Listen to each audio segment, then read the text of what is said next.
What's up, guys? It's Metaphos here, and we are bringing Dueling Dojo podcast episode number 5 today. I'm here with my co-host, Eric, aka Sizzle, aka SackPhase, and while we're at it, also a Ultimate Time Wizard and RBT champion. What's up, Eric? That's me, baby. What's up? Not much, man. Just had a interesting topic that I feel like we've kind of touched on in a few episodes, but we never really delved into today. I actually want to start with, and we'll kind of go through it for both of us, but I wanted to start with how you started playing Yu-Gi-Oh!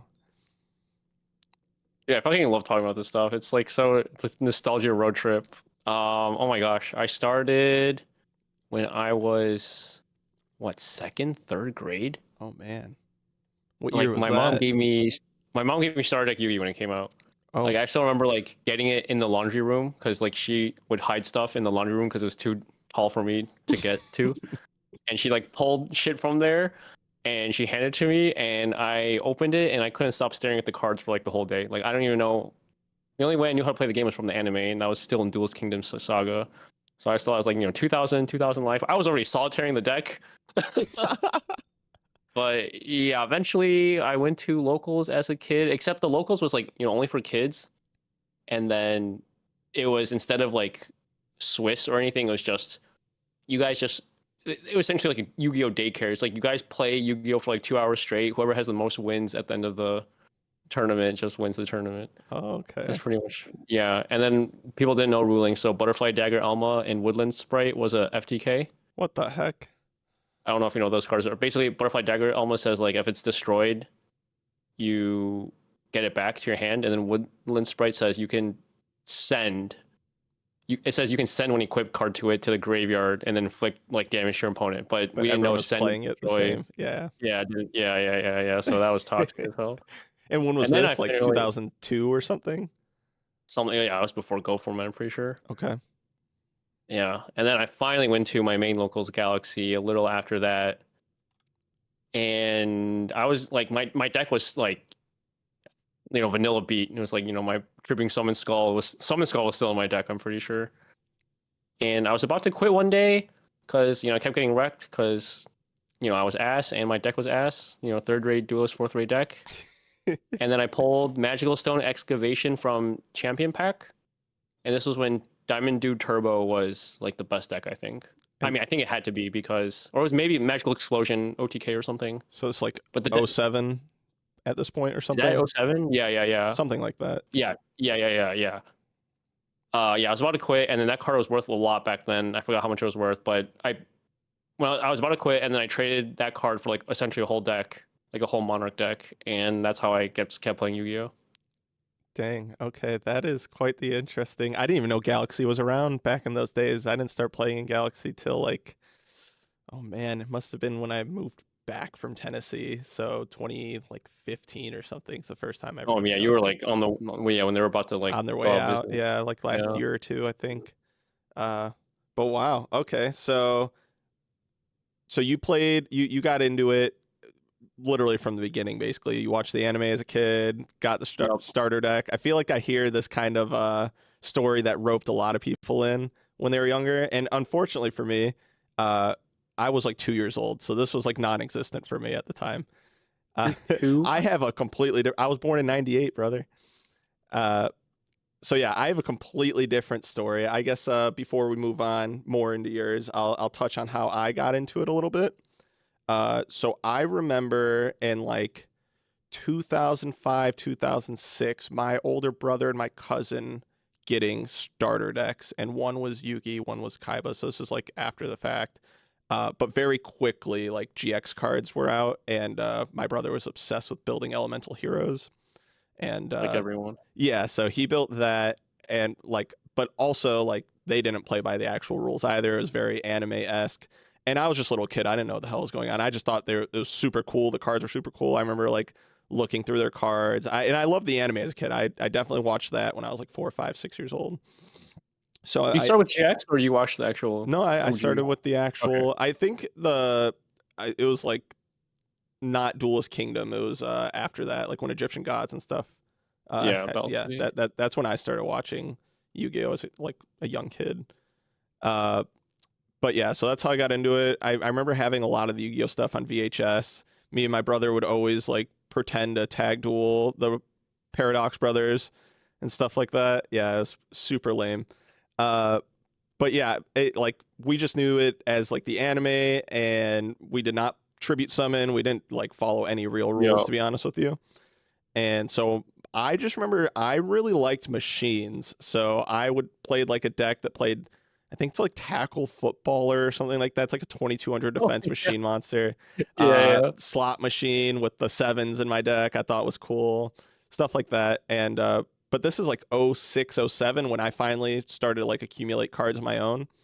But once again, it was very like casual. Like we might play like a duel like every month with the cousins in a six-way duel where all of us are sitting at a table just making up rules and oh, this card because your monster's a dark monster, and this field spells for light monsters, your monsters all lose. Yeah, like Yeah, yeah, or yeah. they can't attack. We just make up stupid shit. Yeah, yeah, yeah. Uh, and so that's how like I initially got into Yu-Gi-Oh, I guess. But then like, you know, as a kid, I thought eventually at some point, you know, fourth, fifth grade, whatever, I was like, oh, this is lame. I don't care about Yu-Gi-Oh. And I didn't really like get back into the game until I moved to Tennessee. And at this point, I was in going into seventh grade. So what's that, like 13 years old or something? Oh, you had like you actually had like a 3-year break in your childhood. Yes. So Oh, like I wow. didn't well because I was, you know, I cared about being popular in school and I cared about sports and whatever else, and all my friends would make fun of, like I was with the group of people that would make fun of Pokemon cards and Yu-Gi-Oh cards and stuff. So, but then I moved to Tennessee. I have no friends anymore because, you know, you move states, everyone has their cliques and whatnot. I wasn't really into Southern culture, so it was hard for me to like make friends in Tennessee. And I remember being at the mall with my older brother, and at this point, he's like 5.5 years older than me. So at this point, I'm like 12 or 13. He's 17 or 18. We're walking through the mall, and we stumble upon a card shop, and we go in there, and a local's happening. And he's like, "Oh, I should pull out my hero deck," like blah blah, and like we're just like joking around.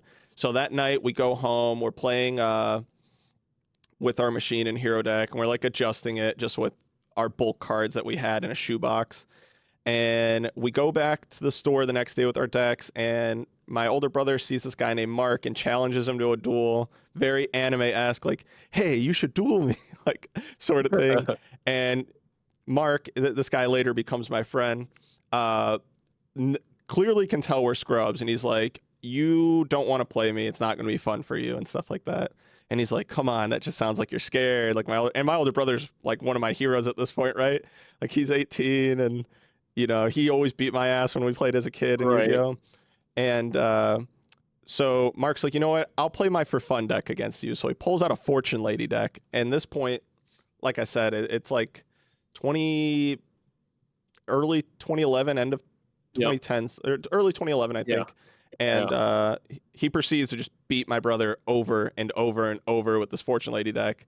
And Tom just like absolutely is like, "I don't want to touch Yu-Gi-Oh anymore. This game's trash." Like that's what's going through his head. And in my head, I was like, "Dang, like how did he lose that so many times?" Like I just got You've seen so the next invested after level. that. I was Yeah. so I start watching YouTube videos at home because I want to go there and beat this guy. That's all that's on my mind. So I start studying up. I'm like, "Oh, so my machine deck, I should be playing gadgets in this deck. I should be playing Cyber Dragons in this deck." And like, I'm trying to assemble like, I was playing Oiler Man, which sucked, but it was just like, I remember I didn't have certain cards or couldn't afford certain cards, so I would like fill them in with other cards I thought were okay enough. Um, and then I remember I went to my first local with that deck, proceeded to go 0-4, get absolutely mollywopped, pissed me off some more, started watching videos. Like, all right, I need to play like an archetype deck at this time. And that is when I started building X Sabers. Uh, and that's like my saga into X Sabers, I guess. Oh my god, you hated losing from the get-go. Oh, Holy dude, it cow. pissed me off. I remember like I got my ass beat 2 or 3 times at locals, and that's when I was like, all right, it's time to build a real deck. And I even tried to build. I remember I used all my money to like that I had saved up like past few years to buy an X Saber deck on eBay, and I couldn't afford certain cards for that either. And then I also got Tengus because I knew I would want to build Tengu Plant because like how well it had just recently done an event. But I had played like a jank version because I couldn't afford tour guides and like other stuff. Um, Yeah, yeah. oh, and like Glow Up Bulb and Trishula, couldn't afford those cards. Like I was a kid. Uh, but yeah, so that was like my intro into starting to actually play Yu-Gi-Oh, I'd say. When did you get your first meta, like actual like complete meta deck? When was the first format for that for you? So yeah, I mean, I guess by the end of 2011 is when I was playing Sabers, which like it was relevant. It wasn't a bad deck, but it definitely wasn't like a top 3 deck. Um, and at that point, like I remember I had there's this team at my locals, and this guy named Brad was the team captain, and they would win every local. They all shared their credit and stuff like that. And I would beg this guy like, "Let me join your team. I want to get better," stuff like that. And he was like, Uh, "No, no." And he'd always tell no. me no. And then one day, like maybe like 3 or 4 months into me going to this local, he's like, "You know what? Once you win your first local, I'll see if I can get you on the team." And sure enough, that very next local, I won and I beat him in the last round of Swiss to do it. And Whoa! yeah, I know. That was like my first like Anime. yeah, I know. But still X Sabers wasn't the deck, right? So I love X Sabers to this day. It's my favorite deck. Um, but my first full on meta deck was in 2012. I was playing full power Inzectors, but I once again didn't have tour guides because Hornets and stuff were even expensive at the time. So just getting those was hard for me. I played but up to that point, we actually played like Hopper in the main because you could actually use it turn one, even though you didn't have a battle phase. It was ruled. Yeah. So like people This was didn't when play. Hornet was at 3 still? Mm-hmm. And Okay. at that point, I just dominated like every locals I played in. I remember like it got to a point where I was just winning every single local almost, and I like started to have respect of all my peers and stuff like locally. I remember winning like a Xbox 360 tournament. It was like the biggest prize I'd won. I was so hyped. Um, and then so yeah, and that's also the first format I actually played in a YCS was Chicago 2012. But before I expand past that, when was like your like competitive lure? Because like obviously now we know how you got into Yu-Gi-Oh, but how'd you get into competitively? You know what I mean? Mm, dude, I was obsessed with Yu-Gi-Oh as a kid, but I don't really think I did anything competitive besides going to regionals, like local regionals and local SJC YCSs. Like my first SJC as a kid, I was playing my meta deck, which I was stuck on Monarchs for like a year straight, maybe even 2 years straight. It was like Gravekeeper Spy to Koichi Monarchs. Um, and while the best deck was like PC, Perfect Circle. Right. And then I think I eventually, actually, no, I actually did make Perfect Circle. I only had 2 Destiny draws though. And then Dark Arm came out. So then after Dark Arm came out was the end of my, like, I could never be, I mean, I wasn't good at Yu-Gi-Oh already, obviously, but I could never afford a good deck because Dark Arm, after Dark Arm, it was like Dark Strike Fighter. And then after Dark Strike Fighter, it was Edison. And then when Edison came out, I was actually like still ass, but I actually had like I had Blackwings. Blackwings were really cheap, so I actually had a full Blackwing deck, and then I played Flamvel, and I played Flamvel Zombies. I was playing Zombies, so I guess those were like my first 3 decks. Actually, on my old YouTube, that's still of myself a Flamvel Zombie deck profile.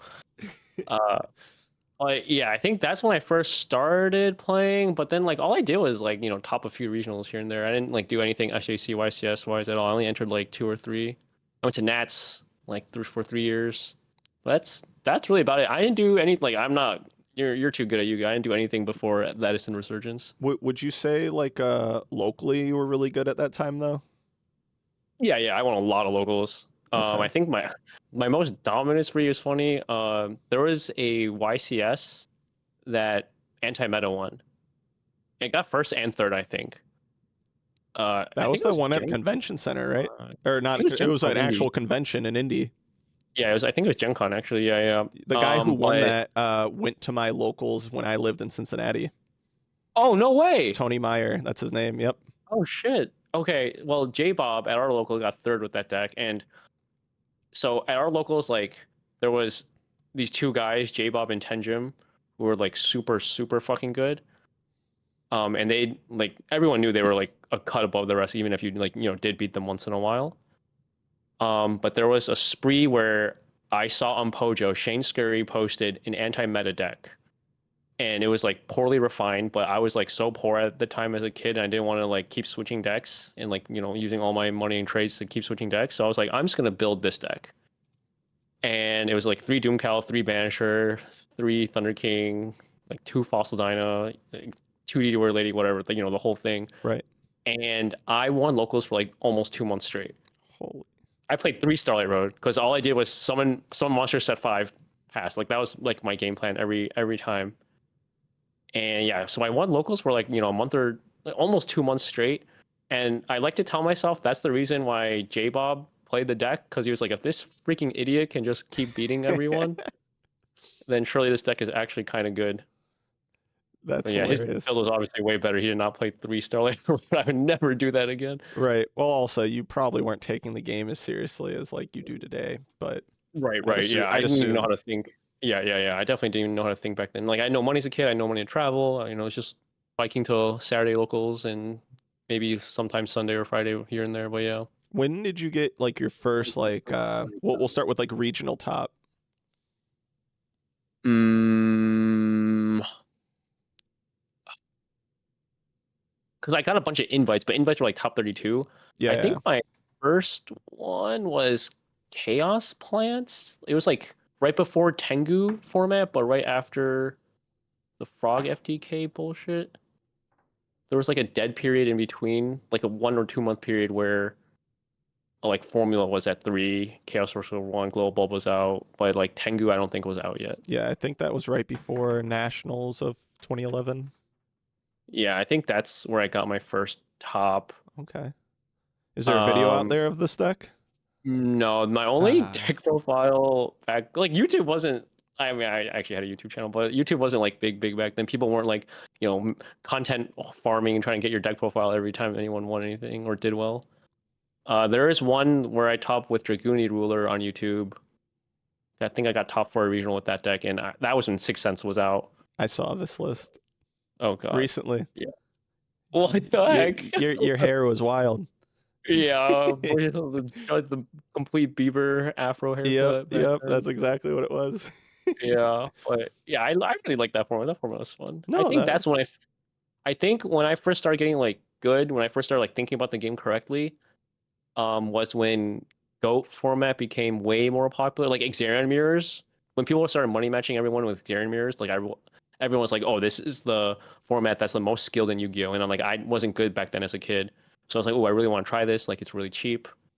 And when I started playing Xarian mirrors, that's when I learned like resource more resource management, more holding your cards, more playing around trap cards correctly. So I think that's when I got good. But that was like that was like mermail format by that time. right. Okay. Yeah, I would say I felt like I started getting pretty good at the game. And like relatively, right? Like locally Right. 2012. I wouldn't say like I was like peak until probably 2016, 2017 era for me personally. Oh, Uh you're like that's like challenger. You were you definitely got good before you won a YCS. oh 2017 is when you won your YCS, right? 20 end of 2016.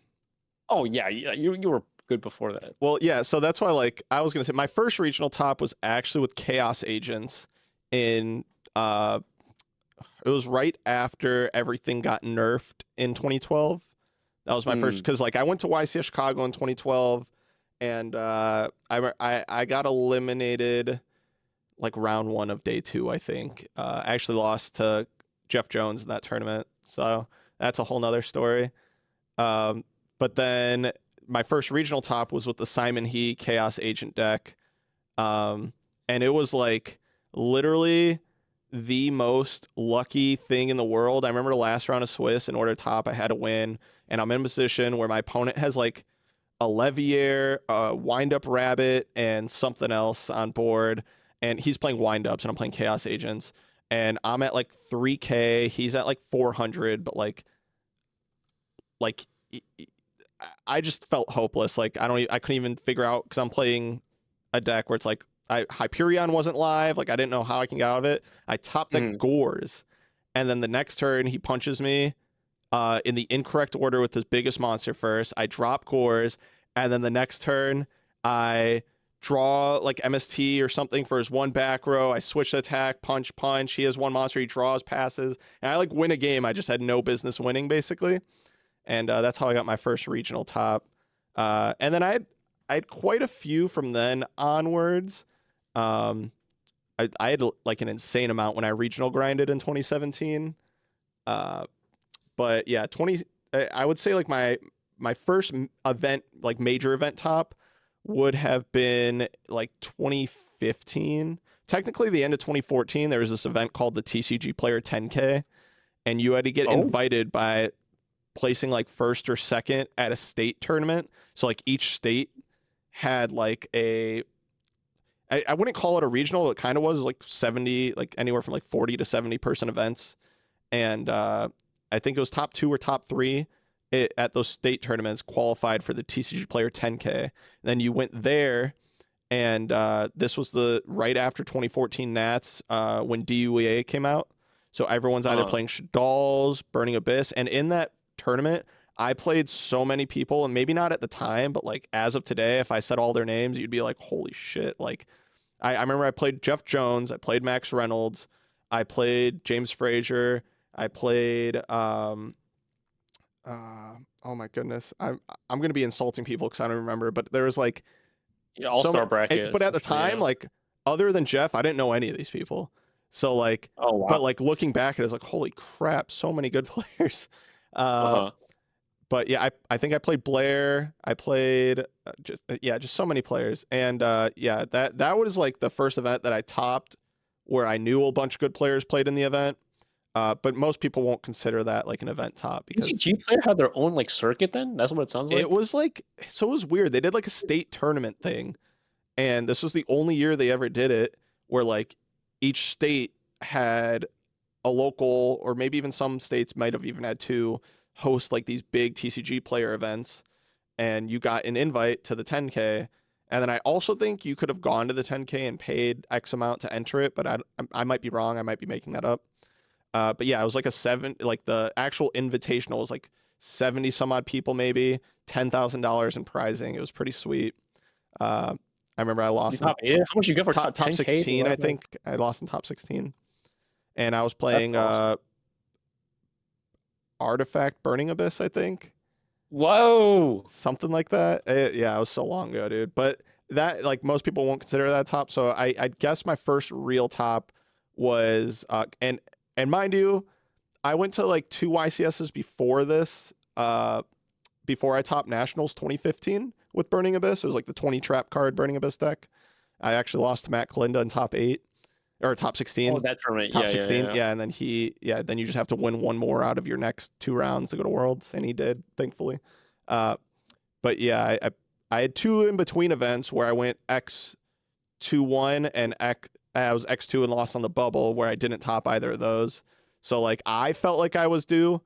Um, but yeah, that was my first major event top. And I think once you get that first one, like the confidence builds and you start like, because end of 2015 onwards is when I felt like, all right, I feel like there's no one I sit across that's like just like crazy superior in me in any way. Like I felt like I was the best player in Yeah. the room in a lot of events. And then that's when 2016 I went on to I won my first regional in 2016, and then I won a YCS later that year, and then 2017 I had a couple YCS tops. I topped nationals, got top 16 again at nationals. I won an ARG in 2017 also. That's Uh, so crazy. yeah, that's when I went like on a spree, and then my last top was in beginning of 2018, but that's also when I kind of started to slow down, and like I had completely like I was a collegiate athlete, and I got a new coach that like made it so I couldn't travel because when I first entered college, my coach was so cool about me traveling, but we got a new coach who was like, yeah, like there's just no way you get paid to come here to do athletics, you have to be here, which fair to them, but Wait, what did you do? I pole What vaulted, sport? pole vault, Holy collegiate pole vaulting. fuck! What the fuck? Yeah, You're mate. crazy. I'll flash a picture on the screen of me doing it when we post this. Oh my gosh, that's wild. But yeah, so I did that, and it was actually towards the end of the regional grind, I was in second or third at the time in the regional grind, and I had to just stop in like February or March because of my new coach, and like I had grinded like probably 17 regionals or something, and like had top Jesus aided like Christ. 70% of them or something, and won two. Like, yeah, but yeah, that's when so 2018 I started to slow down a bit. 2019 I didn't play in any, or I played in Knoxville, got 33rd with Thunder Dragons, which sucked. I went X2. And funny story, the people sitting next to me were supposed to draw, uh, but they ended up they honestly, it was so weird because they agreed to like show each other their hands or something, and they were like, all right, whoever has a better hand wins. And then the guy who had the worst hand was like, nope, screw you, we're drawing, basically. And then somehow it turned into one of them giving something to the other, and I really wish I would have reported it, to be honest, because had they drawn, I would have top 32 because they would have been X2-1, and it would have bumped me up one spot. But you know, at the time I was like, oh, I don't want to be that guy. And then Yeah, also like yeah. I thought I topped anyways.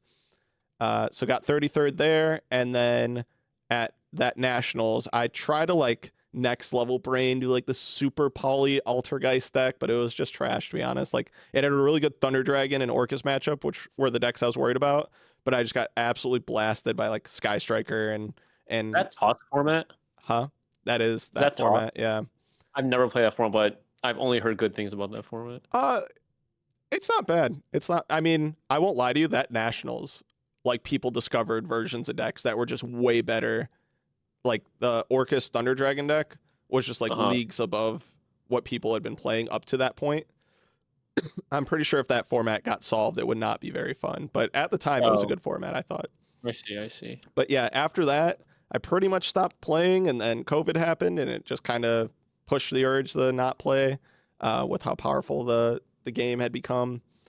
Um, but yeah, I feel like I rambled a whole lot about my journey uh, getting No, into I mean your Kirby, journey was but long, bro. Like that's so crazy to me because for me, like I've never taken Yu-Gi-Oh that seriously until now. Now that I've had money, 'cause yeah, back then as a kid, I never had any money to travel, so I was just like, well, I'm just gonna play locally for fun, and just I just loved Yu-Gi-Oh so much. So I was that's very so lucky, cool. man. I also did not have the money, but once, not even when I won, like before that, I my really close buddy Kyle, he would like I would tell him no to like all these events and stuff. He's like, "Don't worry about it, man." Like I'm like, "What the f, Kyle? No, no way." And he would try to like pay for me, or he'd make up something like, "Oh, I owe you for this," and like bullshit. He's just doing it because he wants me to go with Oh my him, god, sort of that's so thing. Like, awesome. "Oh, you hooked me up with this guy." So I ever since then I've tried to like. I feel like I'm in so much debt to. I don't know if you know who Kyle Gravison is, but I feel Yeah, like yeah, I'm yeah, in yeah, so yeah. much debt to that guy. He's Oh, helped I didn't me in know. more Okay, yeah, ways yeah, yeah. than anyone would ever know. And he's like a brother to me, to be honest. And between He showed up him, at the TDS a few sometimes, times, yeah, I he think. shows up Yeah, sometimes. yeah. But yeah, between that and then also like guys like Eric Garcia, Nick Vidmar, Frank, like there's so many guys who like, because I was one of the younger guys in the community when I started playing Chicagoland, like they saw me like grow up from like 13, 14 years old and become who I am. And like the whole way, I remember there's so many times I rolled my binder away to Nick Vidmar because Chicago used to have this rolling problem where Yeah, they'd roll for cards. it was And out by then, but every yeah. single time he would give me like either just everything back, or like, let's say I lost like $1,000 and there was a card he really wanted in it. Like in cards, he would just Yeah, like yeah. be like, I'm keeping this card. You take all this back. Like, there's no reason he needs to do that, obviously, because he won it fair and square. But I mean, these guys just always took care of me, and like they weren't out for anything but looking out for me. And like I was very fortunate with the community I was in, and the guys who supported me, and like and vice versa. Um, but I'd say the biggest issue is with most of those guys, uh, they weren't like super competitive.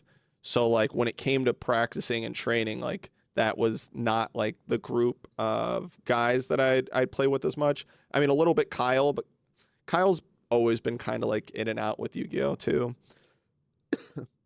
And yeah, and then I didn't return to the game until 2022, and I think I already talked about that story where I came back for YCS Minneapolis because wanted to try to retain my crown and fell just a little bit short. Got third place. That is Honestly, so crazy. That is such an insane run for having barely played the game. yeah, I shocked myself, and I won't lie to you.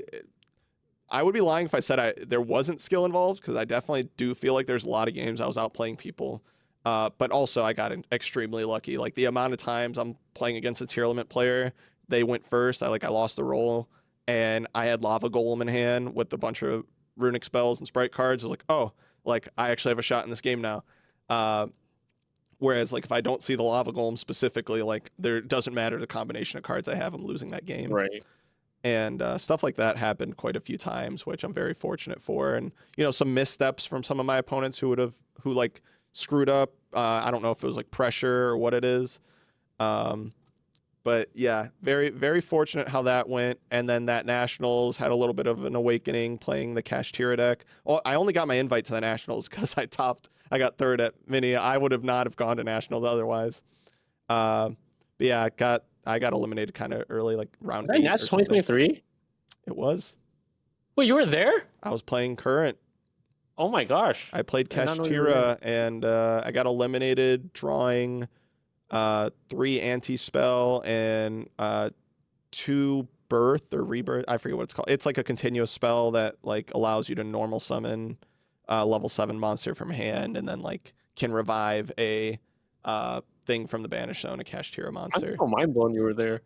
When I was Yeah. playing the Ultimate Time Wizard there, like I was like, man, do I play modern? Because I had no idea how to play modern at that time. Mm-hmm. And then like there would always be some modern players like watching the Ultimate Time Wizard, and then I would be like, hey, should I play modern? And every single one of them were like, no, this is just better. And I'm like, okay, Yeah, I guess I'm not. I won't lie to you. I don't even think that format was that bad either. I actually mildly enjoyed that current format. But once again, like I didn't really have a lot of friends local who played current. I just didn't really have, and plus I feel like with current, because it changes so frequently, and because like the card pool's so large, you just have to know a whole lot more. You can't casually play current and like be good at current, if that makes sense. Like you can be good, but you're like me getting third is the anomaly. I think that's like that doesn't happen. I think I hear so many horror stories where people try current and then they know like the top, like 3, 4, 5 matchup decks, and then they play like this tier 2, tier 3 stuff, and they just get railed because they have no idea where to hand trap. Bro, it's almost a blessing I lost in top 4 when I did, because I would have played Flunderies in the finals, and at that point in time, I did not know what a single Flunderies card did. I would have embarrassed myself so badly. They'd be like, how'd this guy get here? Dude, they would. I would have gotten roasted so bad online, I promise you. But yeah, then after that, I pretty much only played GOAT format after I started actually playing GOAT right before YCS Mini. And then I got pretty into online GOATs for about a year. I remember there was that one big Facebook nostalgic duelist tournament that you were playing, and I think you did well. I think you got top 4. Yeah, there's they did these Summer Slam tournaments. This was back in 2017 when I was playing current still. But this was back when everyone thought that GOAT Control is the best deck, and I told everyone they were lunatics, and that why would I not want to, and I mean at the time I played 3 Chaos Orc, I'm pretty sure, but I was like, why would I not want to like have a ceiling? Yeah, I don't want normal summon every turn. I remember playing Chaos Control, but Exarian was still legal at that time. Ah, good times, bro. Yeah, that used to be like the standard for GOATs. I know. But it wasn't like true to the format, which is weird. But people were just like, oh, it's so much better with this card. And honestly, maybe it is. I don't know. Maybe that's a nice little shakeup.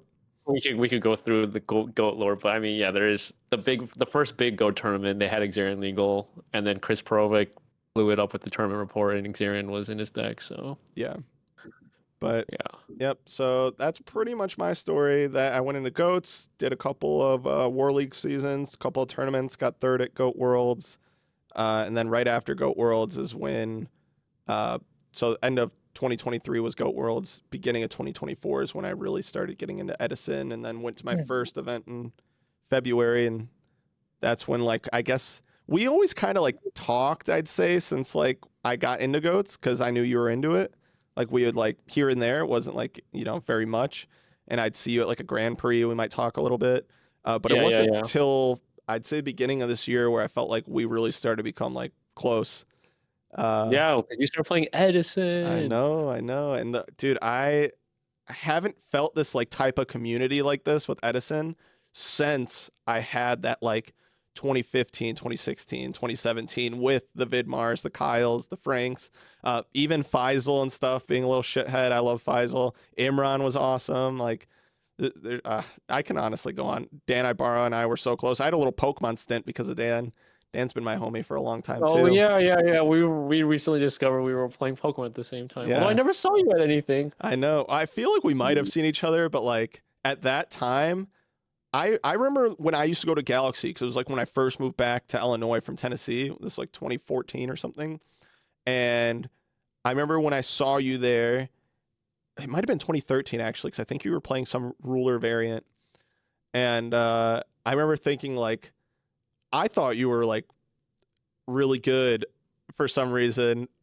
I don't know if it Locally, was like yeah, but I mean, your facial expressions or whatnot, or like someone's like, "Oh, watch out for this guy, this guy, this guy." Maybe one of those things. I also always thought back then, like the people who are on a team are normally the good players, and you guys had Team Saki, I think, right? Is that what yeah, that was? I probably yeah. couldn't be any more wrong, but No, it at was too saggy. my old local phase was like all the good players are on a team. I move up here, I hear about this team, so like that's just what's running through my head.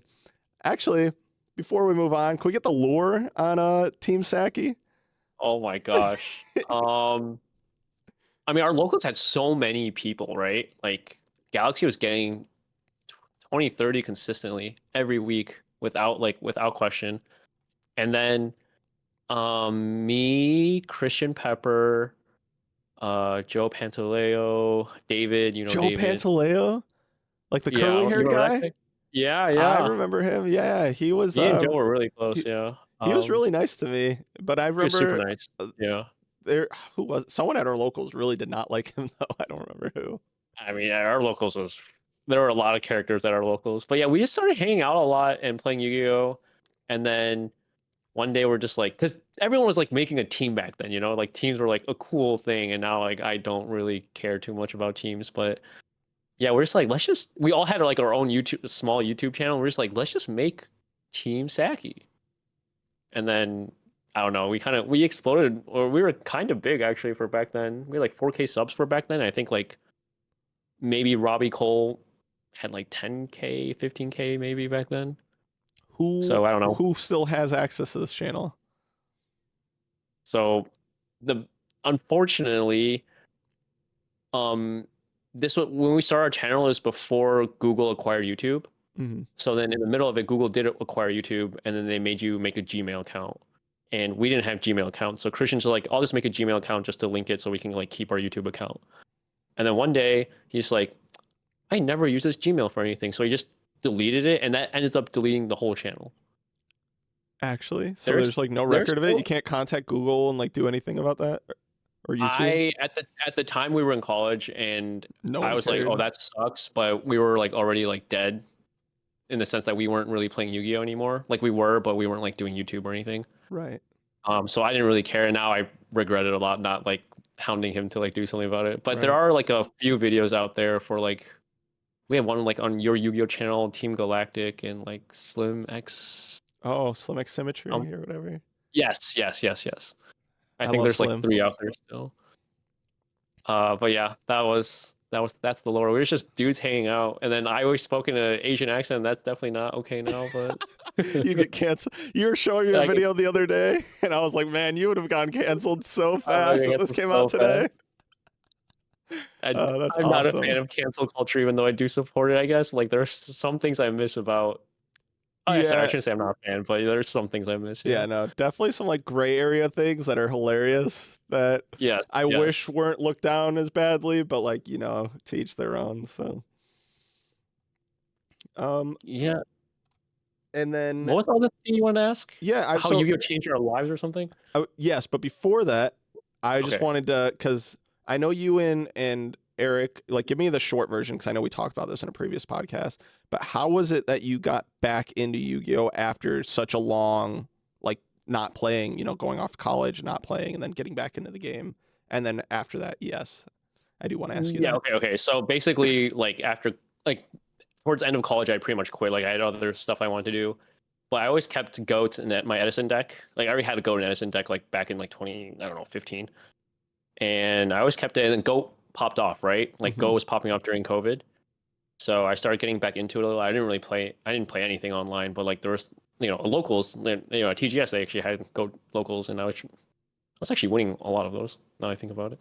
But I was just playing goat a lot. And then during was it Jason's? Yeah, it was Jason's bachelor party. We went to Vegas, and then me and Jason were playing Goat still, because me and Jason still loved Yu-Gi-Oh, but we didn't have the time or money or friends to like play it still. And then Chai was like, "Oh, I remember playing this game." Like I met Chai back in playing Yu-Gi-Oh, and then yeah, basically Chai's playing Cyberstein, and then he has two Cybersteins, and I kill his Sangan, and I'm like, "Oh, he's gonna search Cyberstein."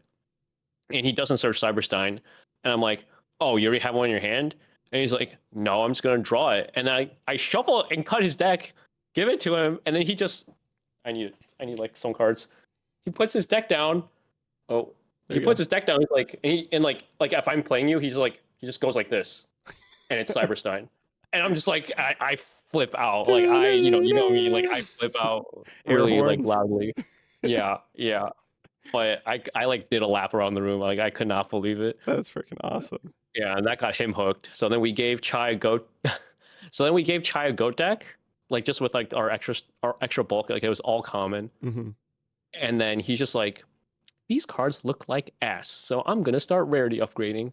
And then he started going down his Chai is a really addictive personality. I kind of love that about him. But then he started going down the go rabbit hole, and then he found Edison through Keegan.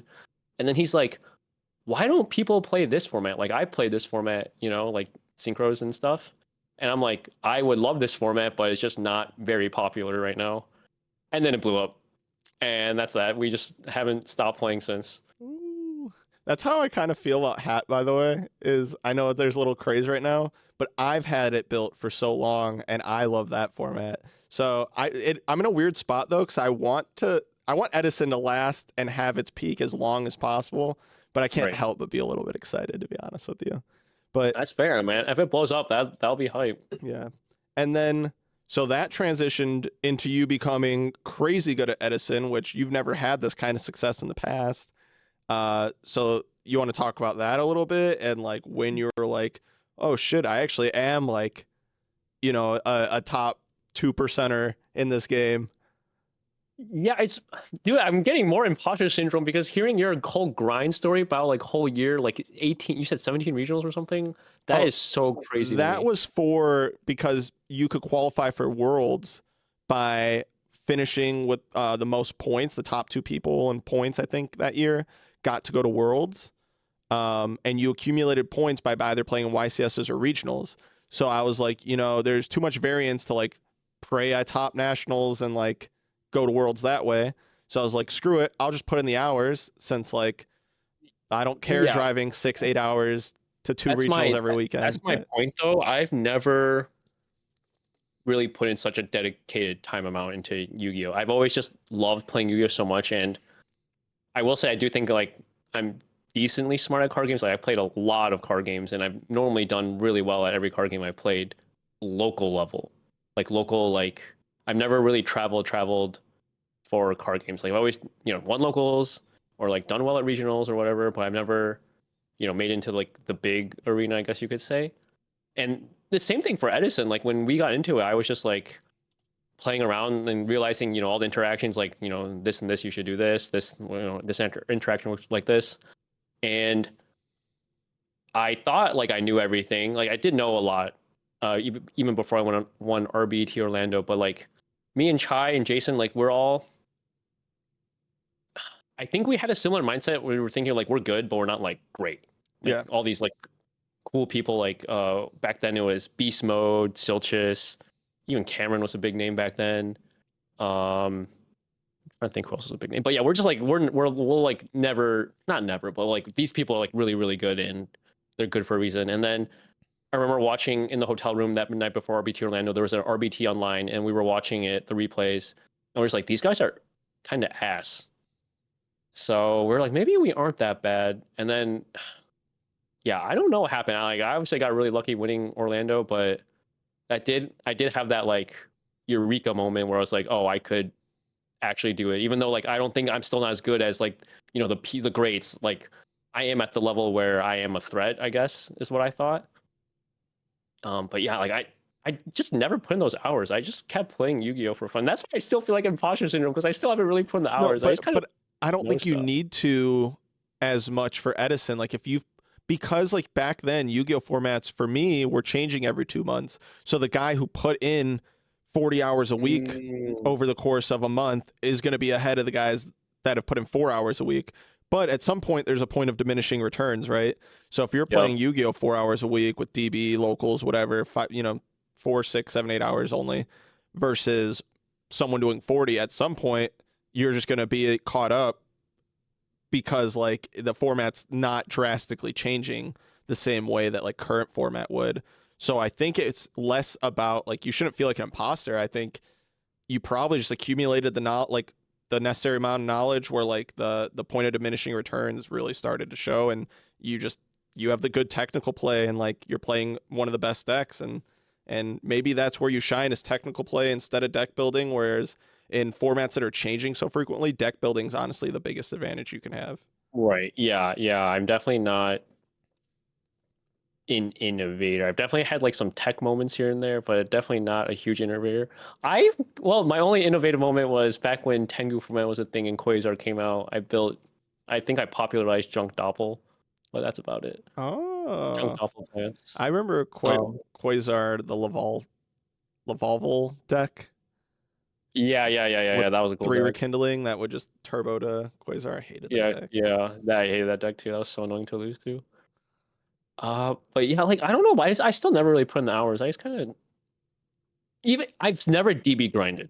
Right. Like No, that's the whole I'm not. thing. I've always hated DB myself. Like Yeah. I do not like playing online, to be honest with you. Yeah, I don't like playing online either. The only DB grinding I've done is War League, and then I've watched a lot of the War League replays. And I think watching replays helps more than playing almost. Yeah, I think for me it's War League, and then like some days if like I have a tournament coming up, I might play like a couple of games on ladder, or if I like just build a super stupid deck that I don't actually own the cards for, that I'm like, maybe I'll try out this idea, then I might randomly play on DB. But even when I do that, I'd prefer to like just play with a friend, like text someone like, hey, hop on and play with me, because Yeah. yeah. Same. Yeah, yeah, I don't like going through the motions on DB. But yeah, I don't know. Like before Orlando, it was just me, Jason, Chai, just spitballing in Messenger. Like, hey, did you see? We watched so much content. We watched every Yu-Gi-Oh Edison video. And I think that's like half the reason why I built a YouTube channel for Edison because I was like, there's not too much Edison content out there, and if there is, not too much is that good in my opinion. No, I Like agree. I was hungry for Edison stuff, so yeah, I watched everything. Frazier's videos helped so much, and then me and Chai and Jason every day were just like, hey, did you know like this interaction worked like this? Hey, did you know you could do this? Hey, did you know you could do this? And I would solitaire a lot against like another deck, and I think that's really how I got better because solitairing like shadowboxing against myself is honestly like way better than playing randos on DB. So you're kind of training in the sense of like you're not grinding gameplay, but you're grinding like theory I'm and just watching videos. You're like, and that's the another yeah. thing about this era. Like you like pre like actual Edison format prior, where YouTube wasn't a big aspect, and like the only information leaks for like Duelist grounds and stuff. You know what I mean? Like that was a different era of Yu-Gi-Oh. Now, so the average player is so much better with how many resources are out there and stuff now, because that is another form of like training yourself. Yeah, that's fair. Yeah, I just thought about you. I was just thinking about Edison every day. I wasn't playing it, but I was just thinking about it all every Yeah, day. Yeah. that's I get so infatuated whenever I like get a new competitive thing that I get into, Yeah. and that's I how remember when you Edison's first been for me. started. When you first started, you were sending deck lists on paper. You were writing out deck lists on paper. I'm like, this guy's At work, addicted. Like that's at how I work, knew you were. Yeah. I'm like at work with like a pad while I'm on the phone, like writing it out. What do you guys think about this? God. I was on paper. Like, oh my god. And you guys were making fun of me, and then Jason's like, "Yeah, at least do this," and he sends one with an Excel sheet that he has like. Yeah. Oh, that was sweet.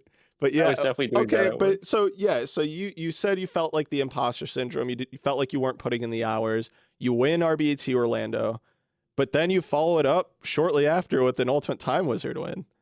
Dude, that Does that like I don't know eliminate why. that imposter feeling? No, no, and I'm gonna tell you why. Because I definitely got way better after Orlando. Like honestly, in my skill level, at Orlando, my technical play was really good, but I feel like I didn't know enough. Like I know so much more now, if that makes sense. Like I improved so much since Orlando, so it doesn't feel right that I won Orlando, if that makes sense. Even though like I did play fucking like out of my mind. Like I think playing at Orlando, I played like the best Yugioh ever played. But then at Raleigh, I was like, oh, I feel ready like to do well. But like going to the tournament, I didn't think, oh, I'm gonna win. I just thought like, oh, I'm confident. And surely me, Chai, Kalenda, or Jason are gonna like top. Like that's what I thought. And then my tournament run though, dude, I sacked the living crap out of so many people. It was like not real. Like my Amaryllis matchups, those were like my only real, I wouldn't say only real matches, but those matches were like the most intense matches of my life. Like those were back and forth, and I played really well against Nick Truden and Adam Mittman. But dude, against Tom Mack, he was playing Dark Plants, went to game 3. There was like turn 2, I summoned Trooper, milled 3 darks, and just dropped Dark Armed, and it was over. It was like, that's so ridiculous. That was the biggest sack I've ever seen. Oh Yeah, I don't man, know. Basically I just sacked so many people. I really didn't feel like I outplayed too many people. Like against my value mirrors, I sacked the living crap out of my value mirrors. I Game mean, 3 every time. so that's the thing with winning events though, is like you have to be good to win an event, but you also have to be lucky. Like it's got to be your day too. You Yeah, can't yes. just be Yeah. good. And honestly, it But sometimes like, it's even more important to be lucky than it is to be good. It's some formats. I'm not yeah, saying Edison is one of those, right. No, I but get that. But like at Orlando, every match I outplayed my opponent. I almost the only guy I sacked was Hector oh, at okay. Orlando. Like I like OTK'd him out of nowhere with Chaos Orc Armory or something. But yeah, Orlando, it was like a bat. Like I was fighting for my life every round. Like I went to game 3 almost every round and outplayed my opponent. And then Raleigh, I just sack. So yeah, it doesn't feel as right, even though I do feel like I was at the level to like do well, if that makes sense. No, no, it does. I get what you're saying. I uh I had a single match that made me feel like I was the luckiest person in the world at the YCS that I won. So I kind of get what you're saying. I wouldn't say it was like every round. Obviously, I got lucky a lot more in other rounds where I just had like good hands Right. and stuff. But there's one moment where I remember my opponent being at 2200. I had like just cleared his board. He has pen scales, and it's my turn. Basically, I have one Volflame left in deck, which is a 2400 monster. And any other top deck that I draw will not win me the game at this point. Because like Rescue Rabbit's gone. He had like Solumed when I last Pendulum summoned or something. And I remember, and it was against Aaron Furman top 4. I don't even remember if it was the last game or not, but I remember it was either game 2 or 3. And I drew Cosmungus Kaiju, which is a 2400. Do you know what the Kaiju monsters do? Yeah, they're like mini lava golems and do something. Yeah. So I draw them like, damn, I'm just thinking I lost the whole time. I was like, wait a second. 1, 2, 3, 4, 5, 6, 7. Oh, you double sacked for the Oh, kaiju. Oh, you've never I done that I before. pendulum summoned a Kaiju for my hand and attacked for 2400. And I was like, this card actually is just Volflame, basically. It's a level 7, 2400 attack. And so, like, yeah, I mean, you need moments like that to win events. So it's like you're not going to be the luckiest guy in the world every match, but like you need to play so skillfully that you're gonna get like when you get lucky, you do Right. win, sort of thing. Like you almost play for the luck. Yep. No, I totally get what you're saying. It's just like that I've never okay, so like my only like quote unquote big scale events are the YCS and RBT. And I haven't topped a single one. I've only won. So I don't really get I guess like what a run should feel like to do well, if that makes sense. Because I've only had like the dream run both times. Yeah, I haven't had like well, a regular like just top run, if that makes but that sense. I think that's like obviously yes, you have to get lucky, but also I think be playing in Top Cut's so much different. I'd say playing on the bubble is similar to playing in Top Cut, but it's so much different than a normal tournament round because like you have people watching you. The pressure's always on, knowing that this loss is your elimination, like from the tournament. and stuff like that. And I feel like that is another skill, is like being able to operate under that Yeah. pressure, not screw up. Because the amount of times I'll see a good player play like they're a top 5% player in a normal Swiss and then get the top cut and just make blunders left and right is like unreal. So I think that's another skill. I don't think that's I'm the happened by opposite. accident. I do better under pressure, I think. No, I think I'm the same way. When I'm prepared, I feel like if I believe in myself and I'm prepared, then I feel like I operate really well under pressure. But I feel like if I'm not prepared, then I have the self-doubt creep in, and that's when I will kind of, second guess everything. yeah. If you full believe in yourself, though, I think pressure can be a huge asset, actually, because Yeah, it agreed. can only hinder the other person, sort of thing. And now that you have a name, that's another benefit too, because people sit across from you and they're like, "Fuck, I'm playing Eric Shen." Dude, Raider tells me that's real. I don't think that's real. Bro, I've it's so never heard real. anyone. It's so real. Like I'm not gonna lie to you. I absolutely love it when I sit down to play a tournament and one of the people next to me knows me, is like, "Is that YCS champion Marcus Hayden?" And it's not because my ego. It's because like if my opponent doesn't know me, it instantly puts in their head, "Oh shit, I'm playing against a YCS champion," and it puts the pressure on them. To me, it's like every opponent I play, like I either know how good you are or I don't, but regardless, like I'm a arrogant son of a bitch and I think I'm better than you. So like I like to put that pressure on them. But Interesting. I always think I can lose against anyone and beat anyone, but I've never like sat down against someone and been like, oh fuck. I'm just gonna play and it's Yu-Gi-Oh. yeah, but like so that's another thing. Is like when I enter a room, obviously I know who the threats are and stuff, but I always have in my head that like call it main character syndrome or whatever you want. I always think to myself like I'm the best player in this room, and I know when I'm on my game that like I believe that no one's better than me, and I feel like that's like the type of delusion you need to do well in Yeah. events a lot of times. And you were saying like you have imposter syndrome, but I'm willing to bet anytime you enter a tournament, you don't stand there and think there's like 5 players better than you in that room. No, not never. But yeah, I never think that. But I also think like it's just Yu-Gi-Oh. You can lose to anyone. You have to have the run. It has to be your day. Basically, is what I'm I thinking agree. every time. Yeah. That's both. Yeah, I'm not scared of anyone. If that's what you're saying. Yeah, definitely not. Yep. I remember on Facebook one time we weren't really talking. This was like before we like got closer. Someone was asking like, oh, like how, like what's the mentality you need to like do well at a tournament, and like you replied with a really long, like detailed explanation, but all I remember was you have to think you're the main character. And I Yeah, was like, this is dude. good. I like that. I like Anime that. baby. Yeah. Yep. That's honestly though, like that's how I've lived my life. And this sounds weird, but anytime I've set my mind to something that I've wanted to accomplish, I feel like I've pretty much always done it. The one thing I've fallen short on that comes to mind is going to Worlds. Um, and I do believe if I decide to put in the time to do it, like that's the issue. You can't just say you set your mind to something and not put in that effort.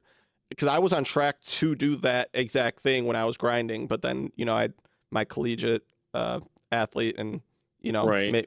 getting 30,000 of my college. Maybe that's Paid another reason I for feel like is I have imposter syndrome, because I never grinded for any of my events. I just play Yu-Gi-Oh at the same level continuously, and an event comes up and it's just another event for me, if that Nah, makes sense. dude, you play so well. Like I hate even it. locally, like you're definitely the person locally most. I lied to you. I think I'm more scared to play Kalinda, but Oh yeah. tip, Okay. Glenda is the typically, only person I'm scared of playing, actually. Holy it's cow. not like I'm not gonna lie to you. I don't think Kalinda's like significantly better than you or anything like that. But like you're so friendly and like I know you so well, whereas Right, Kalinda is like exactly. stone faced the whole time I play him. He's nice still. It's not like he's not Yes. nice, but he's got Yes. like Yes.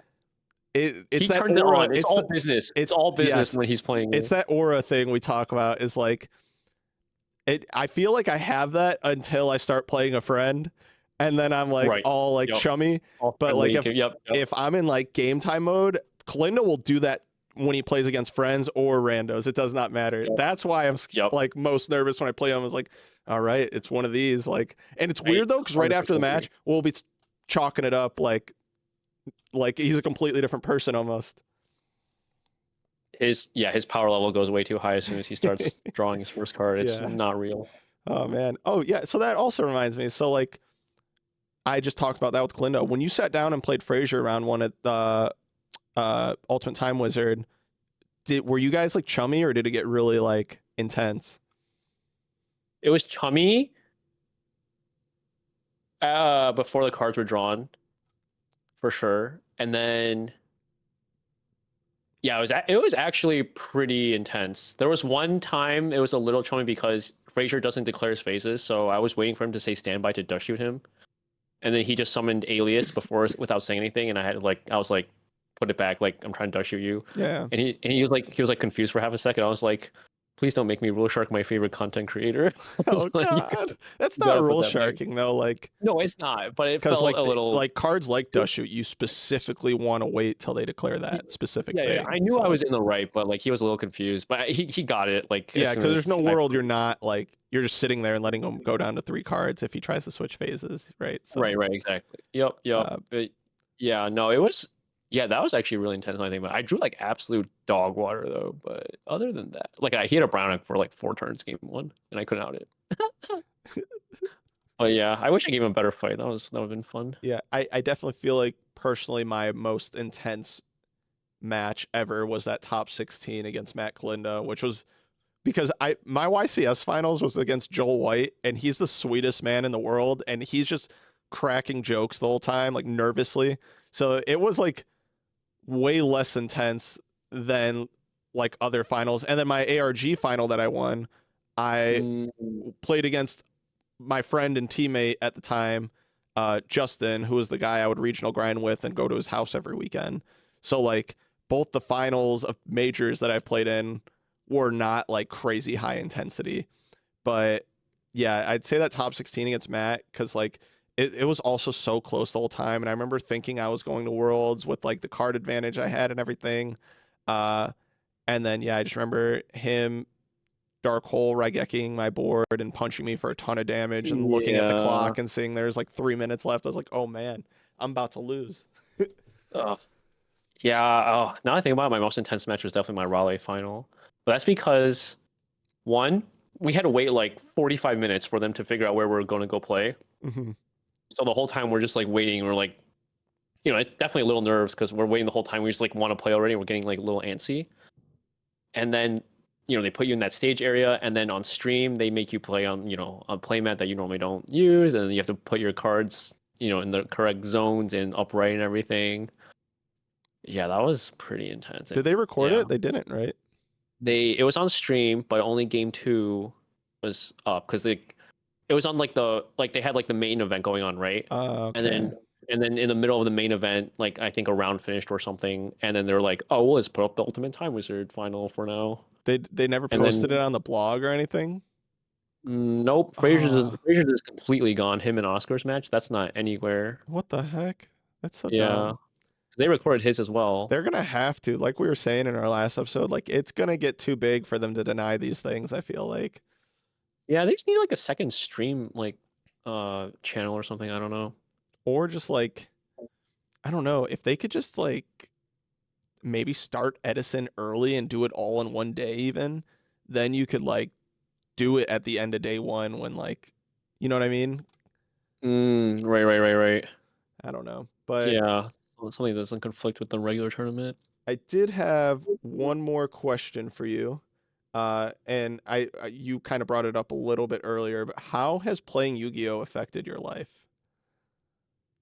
It's This is gonna be the craziest answer because when I think about it more and more, Yu-Gi-Oh kind of, even though it's not my life, it affected everything about my life. So, okay, so um, I'll start with the easiest thing. I met my girlfriend through a mutual that I met through Yu-Gi-Oh that I've been with Okay. for like almost 10 years with yeah, so I met Bianca through a mutual, like one of her high school friends Johnny, I met him through Yu-Gi-Oh, and he was a huge League of Legends guy, and I was into League, and he was like, "Hey, you want to come over and watch LCS?" And then she was there, and that's how we met. So if I didn't play Yu-Gi-Oh, would not be with her. Jason, met through Yu-Gi-Oh, best man at his wedding, like Yeah. literally one of my best friends, met through Yu-Gi-Oh. Chai, met through Yu-Gi-Oh, one of my best friends. Uh, yeah, I don't know. It's fucking like this whole. I would not be like I played so many card games in my life and met so many people, and that's only because I got addicted to Yu-Gi-Oh as a kid. Yep. You wouldn't have a I'm not, channel for Yu-Gi-Oh? We wouldn't be doing this no, right now. I wouldn't be doing YouTube. And then my first like in the door job, like you get your foot through the door, kind of like big boy job. I worked at Aldi as a data analyst, and in my interview, I brought up Yu-Gi-Oh, and that's what got me the job because they were like, you were so passionate about it, and you explained like the stats of Yu-Gi-Oh, and they just got like a little mind blown by Dude, that, and that's that's what pushed me over nuts. the. That is Yeah, so cool. What the F? yeah. I didn't have really anything on like my resume or anything, and then I put poker as an interest, and then luckily one of the dudes interviewing me was a poker player, and then I brought up Yu-Gi-Oh, and he kind of like understood variance, I guess. Well, everyone understands variance, but like the concept Sure. of card game variance, I guess you should say like Yeah. skill, like minimizing luck and maximizing skill outcome, Sure. all that Putting stuff. them on a So range of hands and yeah, yep, sure. exactly. So basically, the stat work, I guess, my Risk elementary stat work. calculation. Yep. Yeah, exactly. Risk reward. Yep. That is so cool, dude. What the F? I won't lie to you. I also feel like so much of my life has been impacted by it. Like, so as a kid, I guess it was just like normal, right? Like nothing crazy with Yu-Gi-Oh. It was just no different than Pokemon or Dragon Ball Z or any other hobby when I was young. But when I moved states, like I said before, I wasn't really into Southern culture. I didn't have very many friends, and Yu-Gi-Oh really got me to be social in Tennessee. Like it's what I looked forward to is like get through the school week so I can go to locals on the weekend. Yep. I made some friends locally and I don't know, it kind of like grounded me because my whole life had been in Illinois from when I was born until I was like 13 years old. All my close friends were in Illinois. Um, and then come to find out my best friend John, who actually I live with right now, he's living with me and my wife. He uh he also played Yu-Gi-Oh when I moved back, which was like crazy. Um, because he was also playing competitively. We actually went to that YCS Chicago together. But yeah, it kept me like grounded and like gave me like an outlet when I felt like I was very much alone and didn't have friends and stuff. And then, I met my wife through Yu-Gi-Oh. She actually top 16 the event I won. That And is so fucking we crazy. met, yeah, we met at a house party because I was regional grinding for Yu-Gi-Oh. And I beat her in the finals of a VIP tournament, and I was certain she hated me, but I guess instead she turned around and told her best friend, I'm going to marry that guy someday. And I didn't know any of this. I mean, kudos to her. She won. Um, I'm the real winner, but uh, Wait, she beat you in that tournament in the no, no, no. VIP thing? No. I beat her in the Uh-huh. tournament. I was saying Right. kudos to her. She won because she said she was gonna marry me, and she did. And Oh, I see. like we had met at that house party the day before. Um, so yeah, I mean, my marriage in terms of like the friendships I have now, like 'cause I won't lie to you, like being in my mid 20s, I definitely felt like it's hard to like cultivate a relationship with my wife and like have a healthy marriage while also working 40 hours a week while maintaining relationships with family and then also like trying to have adult friends. And it just was non-existent, to be honest with you, for the most part, until I started playing Yu-Gi-Oh again, like after all this COVID stuff, when I got into retro Yu-Gi-Oh really. And yeah, so I mean, in terms of I've been traveling again. At like whenever we book events, dude, it's all I look forward to that for like the month or two leading up to it. Yeah. And like I'm like trying to like figure out anything I can. I end up playing frogs anyways, but like I'm so interested in it, and it just gives me something to look forward to every day, even while I'm at work. Like something that's on my mind other than like, all right, what chore am I doing when I get home? Yeah. It's like Yup. more positive and a competitive outlet, I guess, that I've been missing since, you know, I don't really do sports very much Yep. anymore, Yep. at least in the competitive sense as an adult. And I don't know, it's definitely impacted my life a crazy amount as well, from uh, helping a lonely kid to my marriage to even the relationships I cultivate now. So Yes, we're instead of looking forward to locals on the weekend, we're looking forward to whatever big tournament is next month or two. yeah. I even look forward to the TGS events though too. I'm not Oh gonna no, lie, those are same. really That's fun. I love the monthlies, dude, because that gives me like an in between. Because obviously we're like just realistically, I shouldn't be going to every big event, right? So like, Right, right, right, right. but it gives me the in betweens for the big events. So yeah, I love Mhm. it, dude. Yeah, yeah. I love It's it so our like much. glorified local. It's so fun. It's dude, and they keep getting bigger and bigger. I just want to break 100 already. Yeah, I mean, venue space is probably the main issue for that. Yeah, Yeah. we've discussed that. Yeah, it's a whole separate topic. Yep. But oh man, dude, Yu-Gi-Oh's fucking awesome. Is I there? know, and then everyone comes on the groundwork for that stuff. Though I see so many, not so many, but like every month I see someone I haven't seen in Mm-hmm. like years. No, it's And dude. the fact, yeah, Yes, I agree. Like, I wouldn't. God, how awesome would it be if we saw Imran again? I fucking love Imran. Need to get yeah, we him to saw come on Faisal and here. Imran. Yeah, I mean, yeah, I was playing goats against Faisal when Faisal or when goats was locals was a thing. Really? He was so bad though. I didn't know. I didn't even know if I He was didn't playing know. He didn't goats. know. Yeah, he didn't know about goats. He like Just showed up for a as random soon as tournament. he showed up for a RAM tournament and like obviously he was very new to goats. But like we were chit chatting and then we like started talking and then like literally like a week later he's like money match me $100 right now and I'm like okay I know you're not very good. So yeah, I don't know. That guy was. I think that guy like stopped like a month after. He's like he could not understand goats. Oh man. Oh, something else that Yu-Gi-Oh played a big part in my life. Almost completely forgot to mention this. Is I actually worked at a card shop in college for a Oh good bit. yeah. Yeah, for like a year and a half or something. And yeah, that was big for me too. That was right before I got like my internship, because like eventually I got an internship like more into the field I was working in. But prior to that, that's how I made money the first like almost 2 years of college. I would love to work at a car shop. I feel like I learned so much and it'd be so fun. Oh, it's so cool, dude. I always told Bella if we could ever retire early, that's what I want to do, is own a card shop. And I know it's Yeah. not like it just needs to make enough to sustain itself. I know it's not something that I would want to rely on for the bills. Like you have to be so dedicated for it to like be really profitable, I feel like. So, Yo. Yeah. Okay. So my idea of that, because I feel like every card game player is like early retirement ideas like own a car shop. My idea would be a two storefront where it's like one big ass area, but like half the store is a boba shop and then the other half of the store is the card shop. that would be sick. Yeah, Like some sort of cafe almost, like card shop exactly. It wouldn't work cafe. out. It would not work out because I don't know how I'm going to deal with people spilling on cards, but Might work that's out. They future do me as like well. computer cafes and stuff, and there's no way that's like it's just, at your own True. risk. You just have to have like cup holders that hang off the side of the tables or something. Yeah, that's very true actually. Yeah, I don't know. Yeah, that would be Yeah, cool. yeah, let's talk about this. Start investing.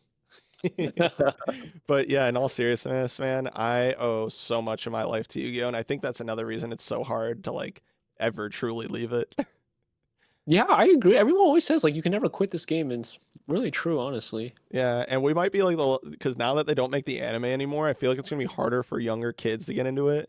So we might be like the last generation that goes with you, maybe a couple of years like younger than me, and then. But I feel like 25 years from now, this game will only be like retro old heads playing the game. It won't be like a like new. Yeah, I don't even think new sets and stuff will come out at some point. I feel like that's kind of, and this might be completely out of like completely wrong because I don't keep up with Magic at all. But I feel like Magic is kind of the same way where it's just a bunch of old heads playing now because like standard and modern aren't really that supported anymore. Everyone's just playing Commander, casual old heads Yeah, playing Commander and no, Magic now. it's So true. I remember back in 2012, my local scene in Tennessee would have like 40 plus players every Friday for Magic, and like now. I can't even tell you a local that's near me that hosts consistent Magic tournaments, and the ones that like you might randomly find, you'll have like 9 people playing in a modern tournament or something. Like, yeah, yeah, it's definitely more casual focused. yeah, no, So but I I hope, feel Commander yeah, is big though, so yeah, agreed, agreed. It's definitely it's if more than Yu-Gi-Oh can casual. figure out a Commander format, if that makes sense, They have something where called like Highlander, but it's not like actually supported by Yu-Gi-Oh, but it's the same Right. concept. Yeah. But I was saying for Yu-Gi-Oh, if they have something like a casual-esque format where it's still competitive, obviously, but it appeals to casuals way more. I feel like that would go a long way. And I feel like Edison is kind of that Retro middle in point, I guess. general, because the game's so much Yeah. more complex now with how the rules work and stuff. Right. The barrier to entry is just too. I mean, that's a whole nother topic too. Like, I could never play modern Yu-Gi-Oh without investing a gajillion hours. Oh no, for sure, I agree. But man, I feel like I can like go on and on, but I think we should honestly try to cut this here because if we Yeah. start delving into every Yu-Gi-Oh topic imaginable, we'll have nothing to talk about ever again. Yeah, for sure. I mean, this is so fun. I just love talking about Yu-Gi-Oh and how it Oh, affected my life. It's awesome. same here, dude. And I'm honestly so glad. I'm gonna get a little sentimental here. I'm so glad I've met like you, Jason, Chai, and like honestly the whole Chicago local scene. Uh, you guys are fucking awesome. I couldn't have landed in a better place. I tell my wife all the Yeah, time, like I could not have picked a better local area I than completely ours. agree, man. Like for me at the start it was just me, Jason, Chai. Like there were no Edison locals. We were just like we want Edison local so freaking bad. Like I remember the first Edison local we went to was I think at Quality, and like they had like a one-time local, and me and Chai were like we must go. Like we were like it was like on my calendar. It was only like I don't know like 12 people showed up or something. But yeah, it was so fun. All right. Now we're spoiled. Yeah, I know. Now we have like so many locals, and I'm trying Yeah. to. I want to get one out here at the Naperville shop. I need to talk to those guys. They definitely would. Um, but yeah, well, I appreciate you hopping on, man. This was great. I feel like this is actually like one of our better talks in terms of just like going off the dome, like not even really like picking Yeah. out topics, just kind of rolling with it. And I appreciate it. Thank you everyone for tuning in. Uh, Marcus and Eric out. Peace.